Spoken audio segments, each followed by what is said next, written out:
और हमें पता कैसे चलेगा कि हमारे गॉल ब्लैडर में स्टोन्स बन रहे हैं? कुछ ऐसे वार्निंग साइंस जो हम पहचान सकते हैं? जैसे उनको ब्लोटिंग है या थोड़ा बहुत दर्द है या फिर पेट फूल जाता है खाने के बाद या नौजिया वॉमिटिंग महसूस होती है, एसिडिटी महसूस होती है। दूसरा, कुछ पेशेंट्स बहुत सीवियर पेन एक्सपीरियंस करते हैं specially after having a heavy meal और फैटी मील। तो कुछ बहुत सीवियर पेन एक्सपीरियंस करते हैं। वो मोस्टली राइट साइड के अपर पार्ट में पेट में दर्द होता है जो रेडिएट करता है कंधे की तरफ और पीछे की तरफ, बैक की तरफ और पीछे की तरफ।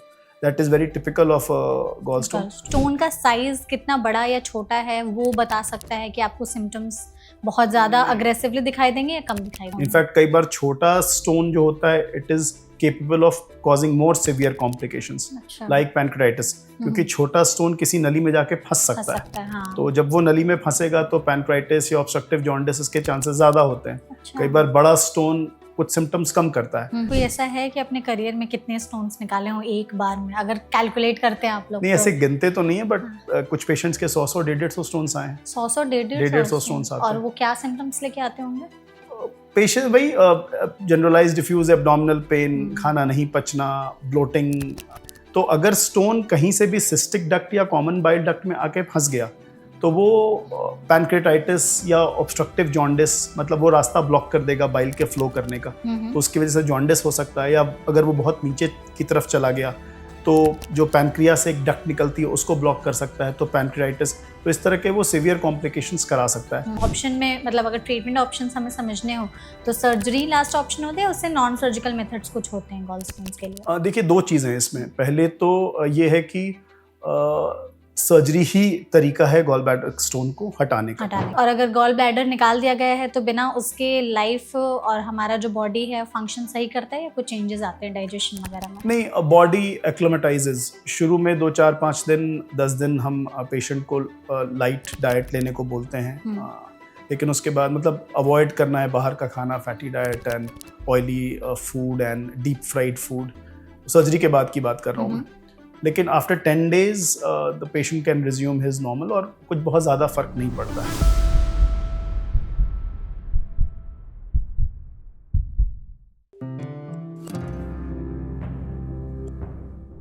आज के पॉडकास्ट में हम बात करेंगे गॉल स्टोन्स के बारे में। अक्सर बहुत सारे लोगों को गैस, ब्लोटिंग और एसिडिटी लंबे समय से रहती है जिसे वो नॉर्मल प्रॉब्लम समझकर इग्नोर कर देते हैं, पर बाद में पता चलता है कि आपके पित्त की थैली में पथरी बनी हुई है।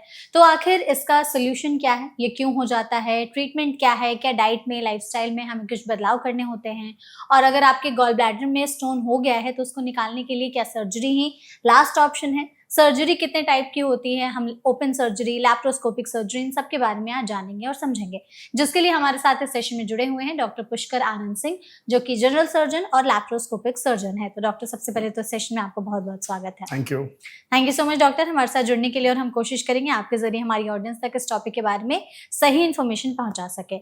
सबसे पहले हम आपको यही जानना चाहेंगे आपसे कि प्लीज ये बताइए कि हमारे पित्त की थैली में पथरी कैसे बन जाती है और इसका फंक्शन क्या है हमारी बॉडी में? जो गॉल ब्लैडर होता है या पित्त की थैली जो होती है वो लिवर के अंडर साइड में प्रेजेंट होती है। छोटा सा ऑर्गन होता है अराउंड 3 to 5 इंचेस का और पियर शेप्ड होता है, नाशपाती के शेप का होता है। और इसका बेसिकली प्राइमरी फंक्शन होता है वो बाइल को स्टोर करना होता है। बाइल बनता है लिवर में और थोड़ा सा बाइल स्टोर होता है गॉल ब्लैडर में। तो और बाइल का मुख्यतः काम होता है फैट को, जो फैटी फूड या जो खाना हम खाते हैं उसको पचाना, इमल्सिफिकेशन ऑफ फैट जिसे कहते हैं। तो प्राइमरली ये एक स्टोरेज ऑर्गन है जो लिवर के नीचे होता है। बाइल जो होता है वो लिक्विड फॉर्म में होता है, बट उसको लिक्विड फॉर्म में रहने के लिए एक सर्टेन प्रोपोर्शन में बिलिरुबिन, सॉल्ट्स, कोलेस्ट्रॉल चाहिए होता है। अगर वो प्रोपोर्शन किसी भी वजह से डीरेंज होता है तो बाइल जो होता है वो सॉलिडिफाई कर जाता है और वो स्टोन्स बना देता है। तो मोस्टली कारण यही होता है कि एक सर्टेन प्रोपोर्शन चाहिए होता है बिलिरुबिन का, बाइल सॉल्ट्स का, कोलेस्ट्रॉल का, बाइल को लिक्विफाइड स्टेट में रखने के लिए। अगर किसी भी वजह से वो प्रोपोर्शन डीरेंज हुआ तो गॉल ब्लैडर में स्टोन्स बन जाते हैं। ये किडनी स्टोन से कितने अलग होते हैं गॉल ब्लैडर स्टोन्स? देखिए, किडनी स्टोन्स बिल्कुल ही अलग होते हैं। किडनी स्टोन्स कई बार बहुत छोटे स्टोन्स जो होते हैं किडनी में एक सर्कुलेशन होता है, यूरिन किडनी में आता है और फिर एक दूसरी नली से निकलता है जो यूरिन की पेशाब की जो थैली होती है उसमें आता है। तो एक सर्कुलेशन इंटैक्ट होता है किडनी में। तो बहुत छोटी कंकड़ियाँ जो होती हैं वो कई बार घुल जाती हैं यूरिन के बहाव की वजह से। बट गॉल ब्लैडर में ऐसा कुछ भी नहीं होता है। गॉल ब्लैडर जो बाइल होता है उसकी कंसिस्टेंसी जो होती है वो बहुत थिक होती है, मतलब वो गाढ़ा होता है एज कम्पेयर टू यूरिन। तो जिसकी वजह से उसमें कोई घुलने का स्कोप नहीं होता है। और प्राइमरली ये कोलेस्ट्रॉल और बाइल सॉल्ट्स और बिलिरुबिन के डिसप्रोपोर्शन की वजह से स्टोन्स बन जाते हैं। कोई ऐसे स्पेसिफिक लोग हैं जिनके में पित्त की थैली में पथरी होने का खतरा ज्यादा होता है? तो देखिए स्पेसिफिक लोग तो मतलब टेक्स्ट बुक तो ये कहती हैं कि जो फीमेल्स होती हैं 40 के एज में, है ना, जो रिप्रोडक्टिव एज ग्रुप में हैं, जो थोड़ी सी ओबीस्ट हैं, उनमें चांसेस ज़्यादा होता है। बट अब ये बहुत कॉमन हो चुका है और चूँकि हमारा लाइफस्टाइल भी वैसा है, सेडेंट्री लाइफस्टाइल है, बाहर का खाना, कोलेस्ट्रॉल, लिपिड, ये सब हमारी बॉडी में कंसिस्टेंटली रेज्ड रहता है because of our eating habits. तो ये बहुत कॉमन हो चुका है, नॉर्थ इंडिया में स्पेशली ये बहुत कॉमन है। तो गॉलस्टोन लाइफस्टाइल की वजह से, दूसरा वेट और शरीर की तरफ हमारा या एक्सरसाइज की तरफ हमारा ध्यान नहीं रहता है, सेडेंट्री लाइफस्टाइल है, कॉर्पोरेट जॉब्स हैं लोगों के, तो इसकी वजह से भी ये बहुत कॉमन हो चुका है नॉर्थ इंडिया में। कोई डाइट रिलेटेड भी है कि कोई खाने diet related it's mostly junk food, जो बाहर का जो हम खाते हैं उसमें ऑब्वियसली फैट और ऑयल का कंटेंट बहुत हाई होता है ना। इर्रेगुलर ईटिंग हैबिट्स, अगर आपने टाइम पे खाना नहीं खाया तो गॉल ब्लैडर जो है वो टाइम पे कॉन्ट्रैक्ट नहीं करेगा, तो उसमें बहुत समय तक बाइल पड़ा रहेगा और बहुत समय तक बाइल पड़ा रहेगा तो इस बात की संभावना ज़्यादा होगी कि वो प्रेसिपिटेट करके स्टोन बना देगा। तो irregular eating habits, irregular timing of eating, ये सारी चीज़ें और सेडेंट्री लाइफस्टाइल, ये सारी चीज़ें प्रमोट करती हैं गॉल स्टोन के फॉर्मेशन को। और हमें पता कैसे चलेगा कि हमारे गॉल ब्लैडर में स्टोन्स बन रहे हैं? कुछ ऐसे वार्निंग साइंस जो हम पहचान सकते हैं? हाँ, तो जैसे वो वैरी करता है। कुछ पेशेंट्स तो बहुत माइल्ड कंप्लेन लेकर के आते हैं, जैसे उनको ब्लोटिंग है या थोड़ा बहुत दर्द है या फिर पेट फूल जाता है खाने के बाद, या नौजिया वॉमिटिंग महसूस होती है, एसिडिटी महसूस होती है। तो ये बहुत सिवियर सिम्टम्स नहीं होते हैं, बट ये एक जनरलाइज्ड एब्डोमिनल डिस्कम्फर्ट होता है, पेट में कुछ ठीक नहीं लग रहा है। एक तो ये होता है, उसमें अल्ट्रासाउंड कराने पे कई बार गॉलस्टोन्स निकल के आते हैं। दूसरा, कुछ पेशेंट्स बहुत सिवियर पेन एक्सपीरियंस करते हैं, specially after having a heavy meal और फैटी मील। तो कुछ बहुत सिवियर पेन एक्सपीरियंस करते हैं, वो मोस्टली राइट साइड के अपर पार्ट में पेट में दर्द होता है, जो रेडिएट करता है कंधे की तरफ और पीछे की तरफ, बैक की तरफ और पीछे की तरफ। That is very typical of gallstone. और कई बार क्या होता है, ये इंसिडेंटल फाइंडिंग होती है। आप अल्ट्रासाउंड किसी और वजह से कराने गए और अल्ट्रासाउंड की रिपोर्ट में ही आ गया, तो उसको हम एसिम्प्टोमेटिक गॉलस्टोन कहते हैं। स्पेशली फीमेल्स में ज़्यादा होता है बिकॉज ड्यूरिंग प्रेगनेंसी या उनके कुछ गायनेकोलॉजिकल इश्यूज हैं, उसकी वजह से वो recurrently frequency of them getting ultrasound done is more than a normal male, तो उस वजह से उनमें कई बार इंसिडेंटल फाइंडिंग मिलती है। तो इसमें ये जो लक्षण है कितने दिनों तक हमें दिखाई दे तब समझ में आ सकता है कि हाँ ये तो पित्त की थैली में पथरी बनने के लक्षण है, इतने दिनों से ज्यादा दिखाई दे तो? देखिए, ये अगर सिम्टम्स बहुत सिवियर हैं तो आप जाके obviously you will see your physician और योर सर्जन और आप अल्ट्रासाउंड कराओगे। अगर सिम्टम्स नहीं है और डिस्कम्फर्ट है, तो कई बार लोग डिस्कम्फर्ट, उन्हें पता नहीं होता उन्हें गॉलस्टोन है, तो वो अल्ट्रासाउंड कराने जाते हैं तो फिर वो गॉलस्टोन निकल करके आता है। तो सिम्टम्स की कोई टाइमिंग नहीं है। गॉलस्टोन बहुत समय तक एसिम्प्टोमेटिक भी रह सकता है, ठीक है, और हो सकता है कि वो तुरंत बने और उसके 10 दिन के अंदर आपको परेशान करना शुरू कर दे। तो इसका कोई टाइम फ्रेम नहीं है कि वो सिम्टम कब बहुत ज्यादा सिवियर होगा या कब तक वो एसिम्प्टोमेटिक रहेगा। इसमें डॉक्टर ऐसा होता है कि स्टोन का साइज कितना बड़ा या छोटा है वो बता सकता है कि आपको सिम्टम्स बहुत ज्यादा अग्रेसिवली दिखाई देंगे या कम दिखाई देंगे? नहीं, ऐसा नहीं है। एक्चुअली जो गॉलस्टोन होता है उसका size is not responsible for the severity of the disease. ऐसा नहीं है कि बड़ा स्टोन होगा तो दर्द ज्यादा होगा या छोटा स्टोन होगा तो दर्द कम। इनफैक्ट कई बार छोटा स्टोन जो होता है it is capable of causing more severe complications like pancreatitis, क्योंकि छोटा स्टोन किसी नली में जाके फंस सकता है। हाँ। तो जब वो नली में फंसेगा तो पैनक्राइटिस या ऑब्स्ट्रक्टिव जॉन्डिस के चांसेस ज्यादा होते हैं। कई बार बड़ा स्टोन कुछ सिम्टम्स कम करता है, बट ऐसा कोई हार्ड एंड फास्ट रूल नहीं है कि साइज ऑफ द स्टोन ये डिटरमिन करेगा कि सिवियरिटी कितनी है डिजीज की। अगर साइज ऑफ स्टोन नहीं ये डिसाइड करता कि कितना आपका सीवियर हो सकता है, हम्म। तो क्या लोकेशन और नंबर्स ऑफ स्टोन डिसाइड कर सकते हैं? देखिए, नंबर ऑफ स्टोन्स अगर ज्यादा है तो ऑब्वियसली उसकी इस बात की प्रोबेबिलिटी ज्यादा है कि वो स्टोन स्लिप करके जाके किसी नली में फंस जाएगा। अगर एक स्टोन है तो उसके चांसेस थोड़े कम हैं। अगर वहां पर 25 या 50 स्टोन हैं, जो कि कई बार होता है पेशेंट्स में, तो उसमें ऑब्वियसली ये प्रोबेबिलिटी ज्यादा है कि कोई एक स्टोन जाकर के स्लिप करके जाएगा, सिस्टिक डक्ट या सीबीडी में जाकर के स्टक हो जाएगा। तो नंबर ऑफ स्टोन्स ऑब्वियसली वो प्रोबेबिलिटी ऑफ कॉम्प्लिकेशंस बढ़ा देते हैं, बट जो पेन की सीवियरिटी है वो साइज या नंबर डिसाइड नहीं करता है। बट हाँ, कॉम्प्लिकेशंस उसमें ऑब्वियसली ज्यादा हो सकता है जहाँ पे नंबर ऑफ स्टोन्स बहुत ज्यादा है, they can land into early complications. आपने अब तक कोई ऐसा है कि अपने करियर में कितने स्टोन्स निकाले हो एक बार में, अगर कैलकुलेट करते हैं आप लोग? नहीं, ऐसे गिनते तो नहीं है, बट कुछ पेशेंट्स के 100 150 स्टोन्स आए हैं। 100 150 स्टोन्स आते हैं। और वो क्या सिम्टम्स लेके आते होंगे? पेशेंट वही जनरलाइज्ड डिफ्यूज एब्डोमिनल पेन, खाना नहीं पचना, ब्लोटिंग, गैस एसिडिटी जैसे सिम्टम्स, रेट्रोस्टर्नल बर्निंग मतलब चेस्ट में बर्निंग का सेंसेशन, कई बार राइट अपर क्वाड्रेंट में पेन, कई बार कुछ ऐसी फीमेल्स को हमने ऑपरेट किया है जिनमें कुछ तो भी 50 स्टोन है और उन्हें पता ही नहीं है, और अल्ट्रासाउंड के दौरान उन्हें पता चला कि स्टोन्स इतने ज्यादा हैं। लोकेशन ऑफ स्टोन्स में बताते हैं कि गॉल ब्लैडर के किधर साइड में होंगे तो? हाँ, तो लोकेशन ऑफ स्टोन में ऐसा है कि गॉल ब्लैडर में स्टोन तो कहीं भी कैन कॉज सिम्टम, बट अगर वो स्टोन वहां से निकल करके, गॉल ब्लैडर से एक नली निकलती है जिसे हम सिस्टिक डक्ट कहते हैं, और सिस्टिक डक्ट एक दूसरी नली में जाके मिलती है जिसे हम कॉमन बाइल डक्ट कहते हैं।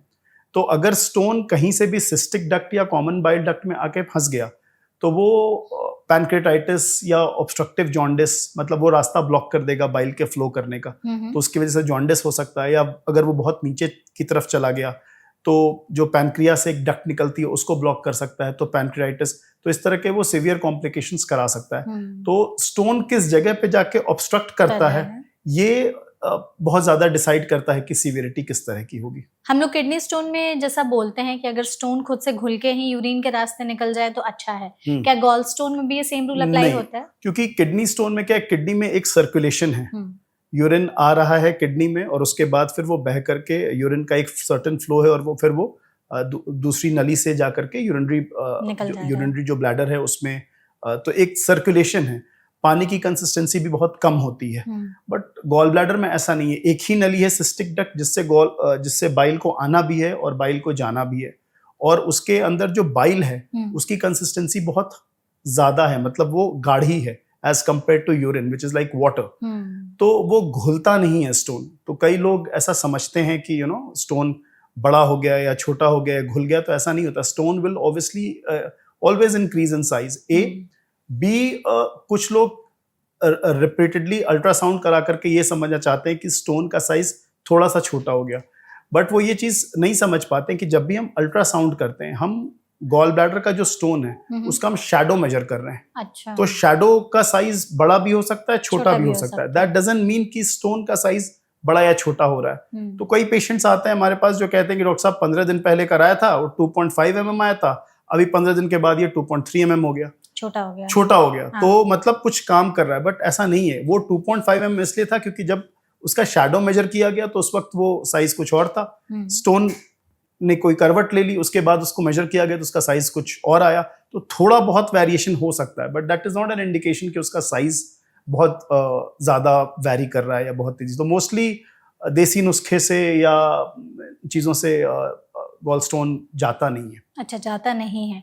इसमें जैसे अगर गॉल स्टोन हो जाता है तो क्या खाने में, पचाने में, यूरिन वगैरह इन सब में भी कुछ दिक्कत आती है? और क्या ऑप्शन में, मतलब अगर ट्रीटमेंट ऑप्शंस हमें समझने हो तो सर्जरी लास्ट ऑप्शन होते हैं, उससे नॉन सर्जिकल मेथड्स कुछ होते हैं गॉल स्टोन्स के लिए? देखिए, दो चीजें हैं इसमें। पहले तो ये है कि सर्जरी ही तरीका है गॉल ब्लैडर स्टोन को हटाने का। पहली चीज तो ये। दूसरी चीज ये कि दो तरह के पेशेंट्स होते हैं। एक पेशेंट्स होते हैं सिम्टोमैटिक, एक पेशेंट्स होते हैं एसिम्टोमैटिक। अगर सिम्टोमैटिक पेशेंट्स हैं जिसको कोई तकलीफ है, वो एसिड बर्न है या एसिडिटी है बहुत ज़्यादा, या ब्लोटिंग है, या पेट में दर्द है, या ऊपर की तरफ दाहिने साइड में दर्द है जो रेडिएट कर रहा है, नॉजिया वॉमिटिंग है, तो अगर किसी भी तरह का सिम्टम है, फीवर है, जॉन्डिस है, तो उस केस में तो surgery is the only once उसके अगर सारे पैरामीटर्स ठीक आते हैं, ब्लड पैरामीटर्स ठीक आते हैं, उसको अगर पीएससी से क्लियरेंस मतलब एनेस्थीसिया साइड से क्लियरेंस मिल जाती है तो surgery is the only way to go. अगर और उसमें अगर कोई अलग से कॉम्प्लिकेशन नहीं है, जैसे अगर उस वक्त ऑब्स्ट्रक्टिव जॉन्डिस है तो हम ऑपरेट नहीं कर सकते हैं, अगर उसको उस वक्त पैनक्राइटिस है तो हम ऑपरेट नहीं कर सकते हैं। लेकिन अगर पेशेंट एसिम्प्टोमेटिक है, मतलब उसे मालूम चला कि गॉल ब्लैडर में स्टोन है बट अभी कोई सिम्टम नहीं है, then in that case wait and watch आप कर सकते हो। वेट एंड वॉच इस सेंस में that you can buy some time, ऐसा नहीं है कि वो अपने आप चला जाएगा, but then you have that time to plan the surgery. I would not say कि आपको इतना वेट करना चाहिए that you also land up into complication, but ये आपको एक थोड़ा सा कन्वीनियंस रहता है कि you can electively plan your surgery, और तब तक अपना आप डाइट वगैरह मेंटेन रखें, हेल्दी खाना खाएं, बाहर का खाना अवॉइड करें, fatty spicy deep fried food avoid करें बिकॉज वो पेन ट्रिगर करता है। तो एसिम्प्टोमेटिक और सिम्प्टोमेटिक में ये रहता है basically, but at the end of the day surgery आपको करानी पड़ेगी। अगर सर्जरी किसी ने बहुत लंबे समय तक डिले की, कोई नहीं करा रहा है सर्जरी, उसको थोड़े बहुत सिम्टम्स भी दिख रहे हैं या हो सकता है सिम्टम्स भी ना दिख रहा है बट पता है कि हाँ पित्त की थैली में पथरी है, तो सर्जरी को बहुत लंबे समय तक डिले करना कितना कॉम्प्लिकेटेड हो सकता है? वर्स्ट टू वर्स्ट केसेस में क्या हो सकता है? It can be life threatening also. Surgery को बहुत लंबे समय तक डिले नहीं करना चाहिए। वी हैड अ पेशेंट जिसको सिम्टम्स थे and she had come for surgery. जब मॉर्निंग में वो सर्जरी के लिए आई तो वो बहुत डर गई उस दिन, on the day of the surgery, and she did not gate operated. सारा कुछ उसका अप्रूवल वगैरह सब कुछ आ गया था, पीएससी फिटनेस थी, surgery was planned at 10 AM in the morning. 8:30 she refuse कि I will not get surgery done, I want to give some other medication a trial कि मैं किसी और तरह से ठीक हो जाऊं, जो भी था। हस्बैंड ऑल्सो कॉल्ड कि आप सर वो एक बार समझाओ इसको, तो मैंने समझाया बट शी वॉज लाइक कि नहीं सर मुझे एक बार ट्राई करना है, मैं ऐसे ठीक हो जाऊंगी। 15 दिन के बाद उसके हस्बैंड का फ़ोन आया कि सर ये जो पेशेंट है आईसीयू में एडमिट है, इनको पैनक्राइटिस हो गया है और डॉक्टर्स कह रहे हैं कि इनको वेंटिलेटर पे डालना पड़ सकता है। So it can go to that extent. अब now she is doing fine and she has a baby now and they are reasonably happy, but इस लेवल तक चीजें डिटेरिएट कर सकती हैं। वी हैव सीन दिस, ये होता है ऐसा कई बार। तो आपको अननेसेसरी टाइम बाय नहीं करना चाहिए। और फिर वो आई, फिर अगर एक बार पैनक्रेटाइटिस या ऑब्स्ट्रक्टिव जॉन्डिस डेवलप कर गया, then you can not decide the timing of the surgery, या सर्जन कैन नॉट डिसाइड। फिर आपकी रिपोर्ट्स डिसाइड करेंगी, फिर आपका फिटनेस डिसाइड करेगा, फिर आपके चेस्ट की लंग की कंडीशन डिसाइड करेगी कि आप सर्जरी कब करा पाओगे। हो सकता है आपको आईसीयू जाना पड़ जाए, मतलब there are so many things. तो अननेसेसरी कभी भी टाइम बाय नहीं करना चाहिए। अगर आपको मालूम चल गया कि गॉल स्टोन है तो आप प्लान कर लो उसको अपने हिसाब से, and you should ideally get operated. तो अगर किसी को आपने बोल दिया कि अब आपको सर्जरी ही करानी पड़ेगी, तो उसके पहले आप क्या इवैल्यूएट करते हैं कि वो पेशेंट फिट है कि नहीं सर्जरी के लिए? हाँ, ऑब्वियसली वो एक स्टैंडर्ड सेट ऑफ इन्वेस्टिगेशंस होते हैं। सारा ब्लड रिपोर्ट्स होता है, लिवर फंक्शन टेस्ट होता है, अल्ट्रासाउंड होता है। अगर आपको कोई सस्पेशन है कि कहीं स्टोन फंसा हुआ नहीं है तो उसके लिए MRCP करके जांच होती है, वो करवाना होता है। अगर आपको इन केस कभी सस्पेशन है कि गॉल ब्लैडर स्टोन की वजह से वो कैंसर में तो नहीं तब्दील कर गया है, तो उसके लिए CT स्कैन की जांच होती है। तो सारी तमाम जांचें आप करवा करके फिर आप उनका फिटनेस लेते हो फ्रॉम द एनेस्थेटिस्ट। अगर ये सारी चीजें ठीक रहती हैं, then you take up the patient for surgery. और सर्जरी क्या टाइप ऑफ अलग अलग तरीके से भी होती है? तो surgery mostly it's within 24 hours you are discharged. एक दिन का हॉस्पिटल स्टे रहता है। तो सर्जरी, अब टेक्नोलॉजिकल एडवांसेस बहुत ज़्यादा हो गए हैं, तो उसमें कोई बहुत मतलब कोई रॉकेट साइंस सर्जरी नहीं है। Obviously surgery is a surgery, but अब ये बहुत सिंपल हो चुका है। पेशेंट एक दिन के अंदर घर चले जाते हैं, अपने 2-3-4 दिन में अपना वर्क, मतलब रूटीन काम तो अगले दिन से रिज्यूम कर लेते हैं, next day of the surgery. But बाकी अपना ऑफिस वर्क वगैरह भी वो 4-5 दिन में रिज्यूम कर लेते हैं। बाइकिंग, एक्सरसाइज, ट्रैवलिंग वगैरह वो हम 1 महीने के बाद उनको अलाउ करते हैं। तो सर्जरी किस तरीके से होती है? मतलब ओपन होती है, लैप्रोस्कोपिक? सर्जरी दोनों तरीके से ही होती है। ओपन तो अब बहुत कम करते हैं। ओपन की फ्रीक्वेंसी अनटिल अनलेस बहुत इंडिकेटेड नहीं हो तो ओपन नहीं करते हैं। मोस्टली लेप्रोस्कोपिक होती है। अब कई जगह पे रोबोटिक भी होने लग गई है, बट रोबोटिक सर्जरी अभी थोड़ा सा कॉस्ट इफेक्टिव नहीं है। सो इट इज़ मतलब वो उतना ज़्यादा प्रमोट नहीं हो पाया है। ठीक है। हाँ, तो हमें जैसे समझना हो कि लैप्रोस्कोपिक सर्जरी जैसे आपने कहा दैट्स ज़्यादातर द गोल्ड परफॉर्म की स्टैंडर्ड। जाती है, तो कैसे होती है ये सर्जरी? अगर कोई पेशेंट आज एडमिट होता है, अगर हम्म, उसके पित्त की थैली में पथरी है, हम्म, कैसे डिसाइड होता है? सर्जरी का पूरा प्रोसेस कितना देर का होता है? हम्म। फिर एडमिशन, डिस्चार्ज, इन सब में कितना टाइम लगता है? पहले तो अगर आपको ये डायग्नोस हो गया कि गॉल ब्लैडर में स्टोन्स हैं, हुँ, तो ऑब्वियसली जो मैंने बताया कि इन्वेस्टिगेशन सब प्री एनेस्थीसिया चेकअप, अगर आपका इंश्योरेंस है तो वो अप्रूवल, वो सारी चीज़ें, तमाम चीज़ें करके आप मॉर्निंग में जिस दिन आपकी सर्जरी होनी है, आप उस दिन एम्प्टी स्टमक एडमिट होते हो। ठीक है। जिस भी टाइम पे आपका सर्जरी डिसाइडेड है हुँ, उस हुँ। समय आप ऑपरेट होते हो। सर्जरी मोस्टली गोल्ड स्टैंडर्ड तो लेप्रोस्कोपिक सर्जरी है, that is being done across the world, ठीक है। तो वो सर्जरी होती है। ऑपरेटिव टाइमिंग इज़ देखिए ऑपरेटिव टाइमिंग में क्या है कि आप दो तरीका है, या तो आप व्हील इन से व्हील आउट देखिए कि पेशेंट ओटी में कब गया और कब निकला, हाँ, और एक तरीका है कि आप सिर्फ ऑपरेटिव टाइम देखिए कि गॉल ब्लैडर निकालने में क्या टाइम लगा। तो व्हील इन से व्हील आउट का time is anything between 1 to 1.5 hours, patient जब से गया तब से आया, डिपेंडिंग अपॉन कि उसका गॉल ब्लैडर कितना सीवियरली इन्फेक्टेड है या इन्फ्लेम्ड है या नॉर्मल कंडीशन में है। तो वो डिसाइड करता है कि वो कब से उसको परेशानी है। कई बार बहुत लंबे समय से परेशानी रहने की वजह से एडिशंस बहुत ज़्यादा होते हैं, मतलब गॉल ब्लैडर चिपक जाता है, तो उसकी वजह से टाइमिंग ऑफ सर्जरी थोड़ी प्रोलॉन्ग हो जाती है। अगर सिंपल गॉल ब्लैडर है, शुरू में आइडेंटिफाई हो गया, डायग्नोस हो गया, पेशेंट को आपने लिया है, तो वो सर्जरी तुरंत हो जाती है। हुँ, but anything between 1 to 2 hours is the wheel in to wheel out time. Operative time भी वही आधे घंटे से 45 मिनट के अराउंड का रहता है, सब कुछ मिला करके।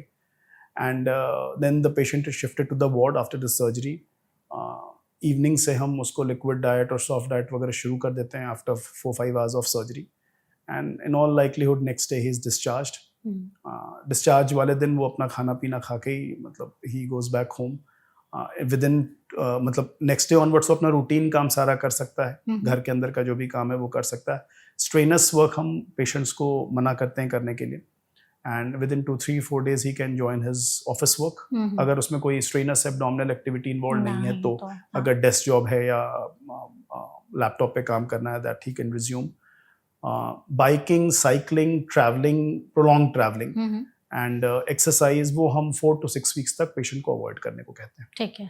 आपने जैसे कहा था ना कि लैप्रोस्कोपिक सर्जरी और ओपन सर्जरी, तो ओपन सर्जरी में क्या मतलब चीरा लगता है बहुत ज़्यादा और देखिए लैप्रोस्कोपिक ओपन में कम सर्जरी लगता अब है? बहुत कम होता है। हाँ, ओपन सर्जरी का इंडिकेशन अब मोस्टली वही रह गया है कि अगर आप लेप्रोस्कोपिकली नहीं कर पाए, कई बार क्या है पेशेंट्स 3 साल, 4 साल, 5 साल गॉल ब्लैडर स्टोन को रखे रहता रखे है, रहते हैं, हाँ। जिसकी वजह से उसको रिकरेंट इन्फेक्शंस होते हैं। हुँ, हुँ। So with every episode of infection उसका गॉल ब्लैडर किसी ना किसी शरीर के हिस्से से चिपक जाता है, छोटी आंत हो गई, बड़ी आंत हो गई, लिवर हो गया, ओमेंटम हो गया, तो उस वक्त गॉल ब्लैडर को निकालना बहुत डिफिकल्ट होता है। हाँ। तो कई बार लेप्रोस्कोपिक सर्जरी नहीं काम आती है, हाँ। नहीं हो पाती है। हुँ, तो एक वो इंडिकेशन होता है ओपन सर्जरी करने का। ठीक है। दूसरा, अगर आपको सस्पिशन है कि उसमें किसी तरह का कैंसर है, हुँ, तो आप ओपन करते हो। प्राइमरीली यही 2 इंडिकेशंस हैं।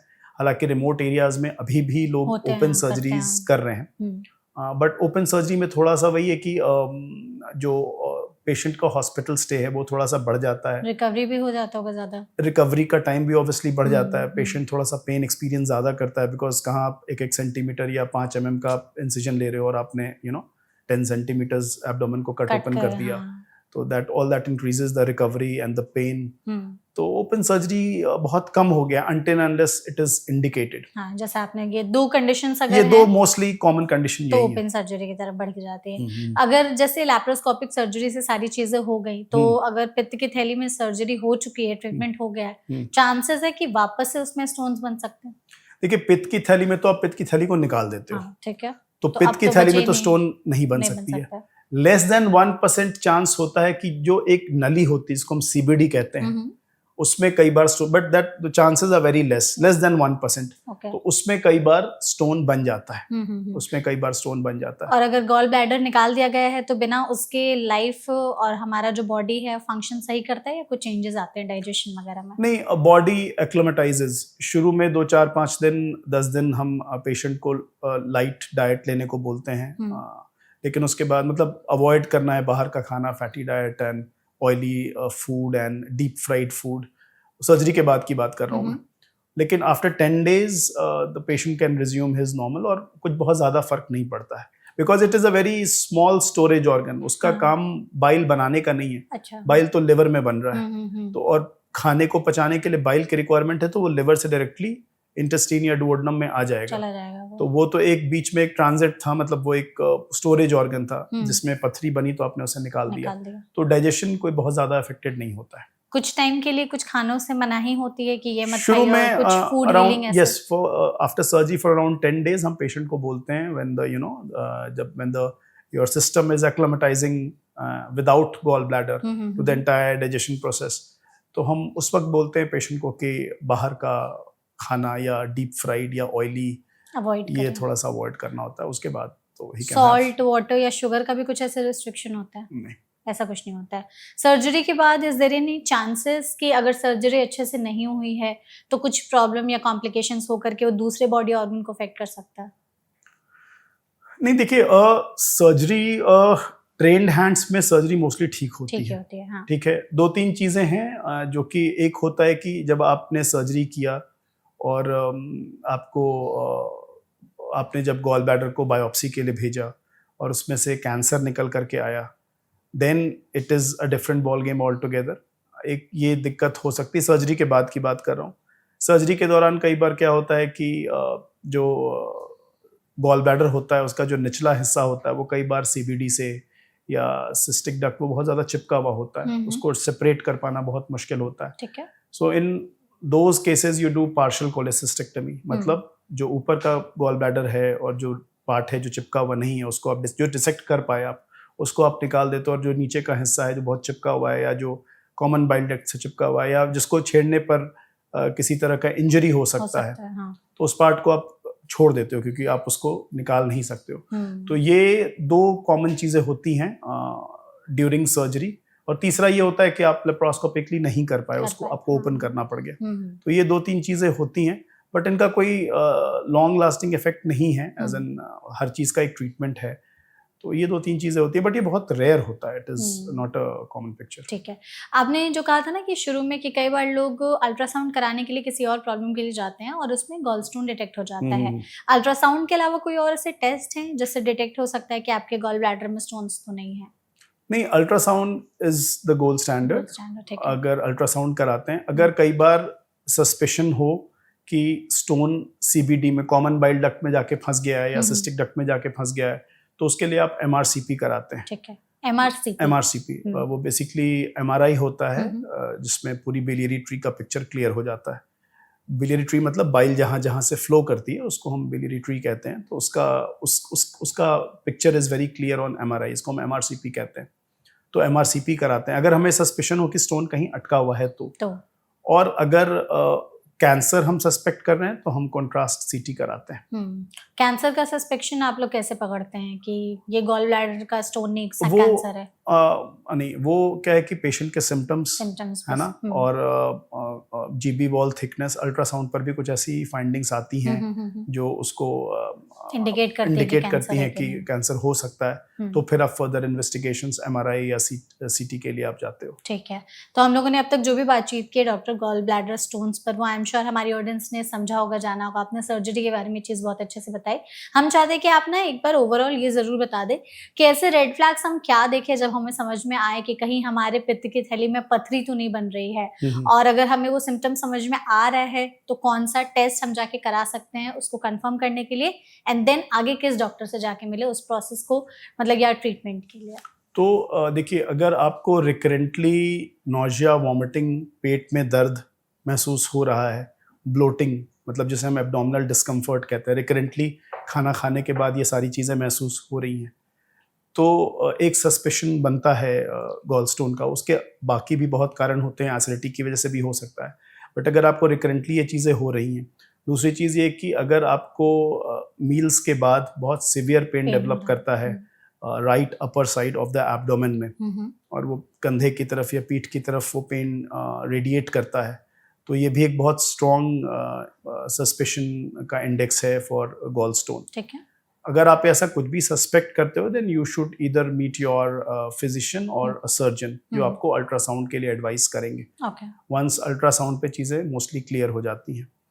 तो सबसे पहले तो ये सारी चीज़ें हैं। कई बार जो पेन इन एब्डोमेन होता है वो पैनक्रेटाइटिस या जॉन्डिस के साथ भी एसोसिएटेड होता रिप्रेजेंट है। करता है। बट ये सारी चीज़ें अल्ट्रासाउंड पर एक बहुत बेसिक जांच है अल्ट्रासाउंड, जिस पे ये सारी चीज़ें क्लियर हो जाती हैं। हम्म, अगर आपको गॉल ब्लैडर स्टोन के बारे में मालूम चल गया तो फिर आप देसी नुस्खों पे ना जाएं, हाँ। खुद से कुछ हिट एंड ट्रायल ना करें, बिकॉज कॉम्प्लिकेशंस जो होते हैं वो अच्छे नहीं होते हैं गॉल ब्लैडर स्टोन्स के। तो आप अपने सर्जन से कंसल्ट करके जो भी एक नियर पॉसिबल जो एक टाइम है जो आपके लिए कन्वीनियंट है सर्जरी। उसमें आप अपने आप को ऑपरेट करा लें। और अगर एक्यूट कोलेसिस्टाइटिस मतलब अगर दर्द बहुत ज़्यादा है और आपको हॉस्पिटल तक जाना पड़ गया तो फिर तो उस हॉस्पिटल स्टे में ही आप ऑपरेट हो जाते हो। सो whether it is an emergency or whether you are planning it, it should be Done. it should not be ignored. और एक मैसेज उनके लिए भी जो सर्जरी से डरते हैं, जैसे आपने कहा था कि वो लेडीज जो थी वो सर्जरी वाले दिन ही बैकआउट कर गई। हाँ, तो सर्जरी से ना से डरने की इसमें कोई ज़रूरत नहीं है। बहुत टेक्नोलॉजिकल एडवांसेस बहुत अच्छे हैं, मतलब बहुत हाई डेफिनेशन कैमराज हैं। चूँकि इंडिया में वॉल्यूम इतना ज़्यादा है तो I think most of the surgeons are very well trained to do the surgery. कोई बहुत रॉकेट साइंस की मतलब कोई बहुत मुश्किल सर्जरी नहीं है। It's a very basic surgery now being done. And कोई भी अस्पताल जहाँ पर अगर दिन के 10 सर्जरीज हो रही हैं तो आप यकीन नहीं करोगे उसमें 5 सर्जरीज गॉल ब्लैडर स्टोन की हैं। तो ये इतना कॉमन है। तो इसमें डरने की कोई बात नहीं है। अर्ली रिकवरी है, कोई ब्लड लॉस बहुत ज़्यादा नहीं है। Within 24 hours you can go back home. तो घबराने की कोई ऐसी चीज़ नहीं है। एंड दूसरा है कि कई बार गॉल स्टोन को अगर आप इग्नोर करते हैं, so there is a very small chance, but there is some chance that you can develop gall bladder cancer also. तो वो भी एक बहुत इंपॉर्टेंट रीज़न है आपको इसको इग्नोर नहीं करना चाहिए या फिर अननेसेसरी टाइम बाय नहीं करना चाहिए। ठीक है, thank you so much doctor, हमारे साथ इस सेशन में जुड़ने के लिए। आपने बहुत ही वैल्यूएबल इन्फॉर्मेशन जो है वो हमारे साथ साझा की। आई एम श्योर हमारी ऑडियंस को ये सेशन अच्छा लगा होगा। Thank you and thank you so much audience इस वीडियो को यहाँ तक देखने के लिए। ऐसे और भी वीडियोस के लिए देखते रहिए एनबीटी लाइव। Thank you.